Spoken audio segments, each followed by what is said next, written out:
dari pihak Nikita Mirzani mencabut gugatan Dewan Prestasi kepada Reza Gladys, itu bagaimana sih Pak Irjen tanggapannya? Baik, terima kasih. Assalamualaikum warahmatullahi wabarakatuh. Selamat malam dan salam sejahtera untuk kita semua. Seperti apa yang dalam bayang-bayang saya dan gambaran saya dan feeling saya, pasti akan dicabut.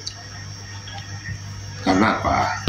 Ini kan sudah dua substansi yang berbeda antara pidana yang sudah naik di persidangan dengan uji perdata, ya. Terus yang diangkat itu adalah Dewan Prestasi. Ini satu langkah bijak menurut saya, biar terfokus aja ke masalah pidana. Kalau ini dipaksakan, saya sudah dari awal-awal mengatakan, saya takutnya NU.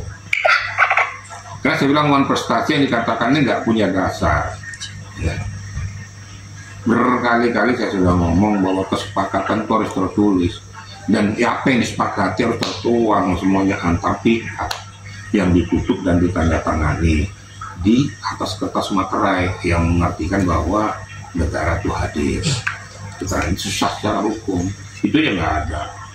Kemudian yang dipersoalkan apa? Dipersoalkan kan aliran dana itu.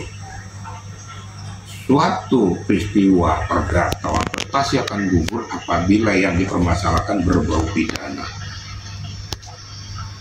Ini harus diketahui. Jadi kalau sudah berbau pidana pasti gugur. Kalau saya kesepakatan adalah suatu kesepakatan yang diingkari oleh salah satu pihak tentang apa yang mereka sepakati, tapi tidak ada unsur pidana di sana. Walaupun demikian, menurut hemat saya ya sudah bagus lah, sehingga terfokus pada pokok permasalahan dengan pidana. Yang dipidana ini kita lihat aja, saya nggak mau mendahului hukum ya. Dengan ditolak oleh JPU, ya, eksepsi daripada pihak kita, feeling ya, saya mengatakan bahwa pada keputusan selah kemungkinan besar ditolak. Nanti dia akan masuk kepada pokok perkara. Tapi walaupun demikian kita lihat aja, semoga aja angin berpihak berbeda.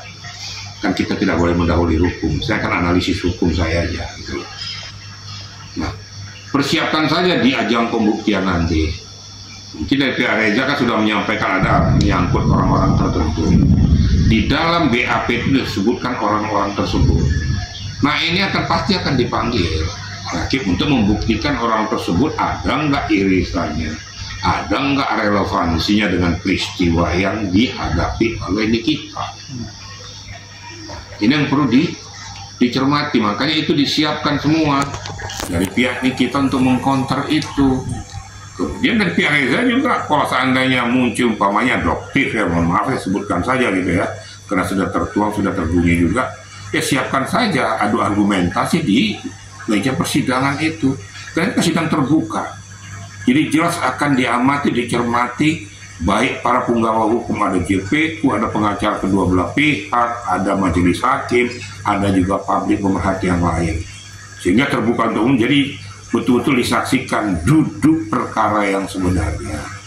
Kenapa sih sampai terjadi peristiwa ini? Kenapa sih kita sampai dikenakan pasal 369 ayat 1 Yunto 55 dan TPPU? Asal muasalnya dari mana?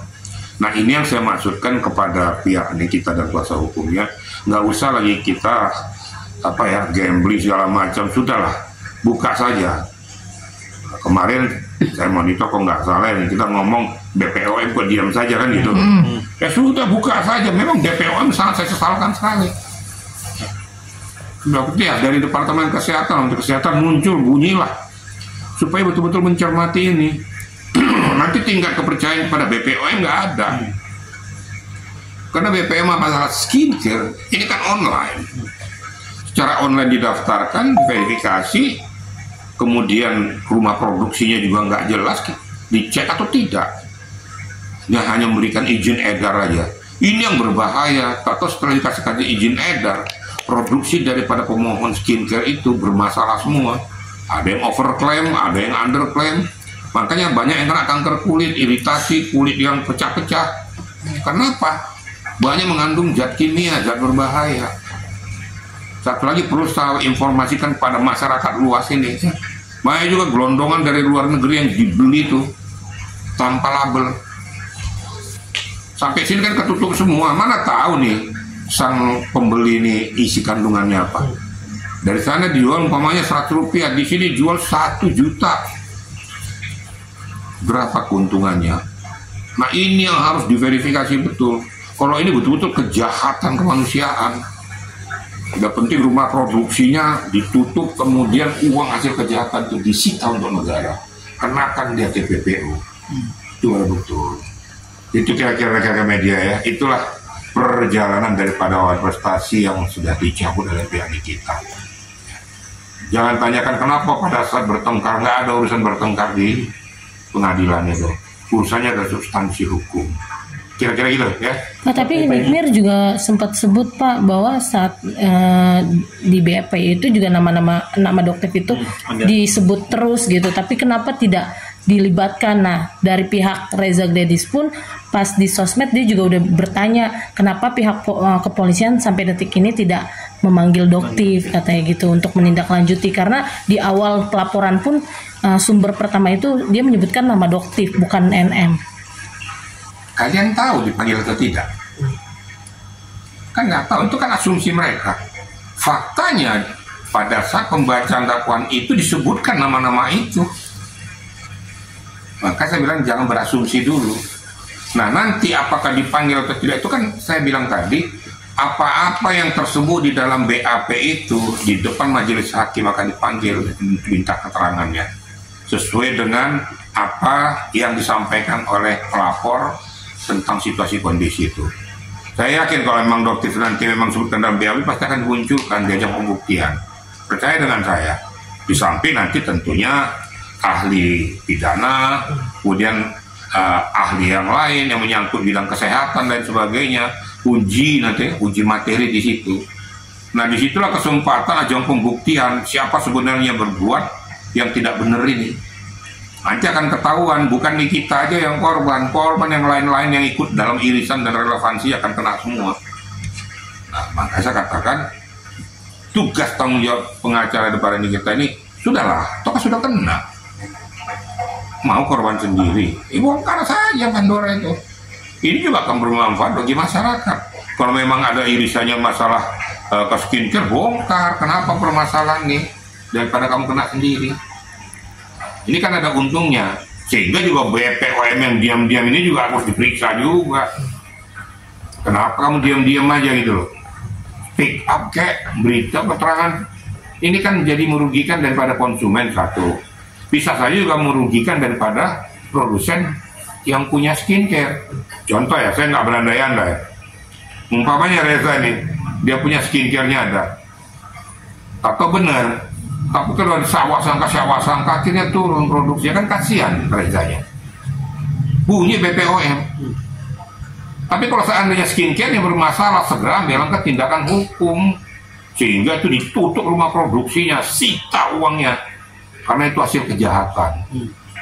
Kira-kira gitu. Jadi saya kan fair-fair saja ya. Saya berada di tengah, mana yang benar saya katakan benar, mana yang salah ya salah. Saya yakin semua sudah dicermati oleh majelis hakim. Nanti kita lihat aja keputusan selah nanti buntutnya nanti apa isinya. Kalau ini masuk atau ditolak eksepsi itu, majelis hakim masuk kepada materi pokok, di sini aja pembuktian. Akan terbuka Pandora yang benar maupun tidak benar. Disinilah kepiawaian daripada masing-masing kuasa hukumnya dengan kliennya mengungkapkan permasalahan itu. Majelis hakim akan menilai sejauh mana kebenaran daripada informasi yang disampaikan oleh beberapa pihak ini, sehingga nanti keputusan yang berkeadilan akan muncul. Kira-kira gitu ya. Ya mungkin ini Pak sekali lagi mungkin terakhir kali ya. Kan dari pihak MIK sendiri kan mencabut gugatan prestasi itu karena mau fokus ke pidana itu sendiri. Kenapa nggak dari awal aja nggak usah bikin gugatan prestasi ya gitu kan? Apa kalau dari pihak Reza Gladys bilangnya ini agar menghambat pidana? Apakah dari ya itu silakan lah. Saya kan nggak mau mempetak kompli apa yang di dalam alam pikir daripada kuasa hukumnya, kan begitu ya. Tapi saya dari jauh-jauh awal sudah berbicara tentang ini. Ngapain non prestasi apa? Nggak substantif, nggak bakal kena. acara agenda pidana sudah berjalan, kemudian kontestasi apa yang sedang diajukan ini nggak kenal.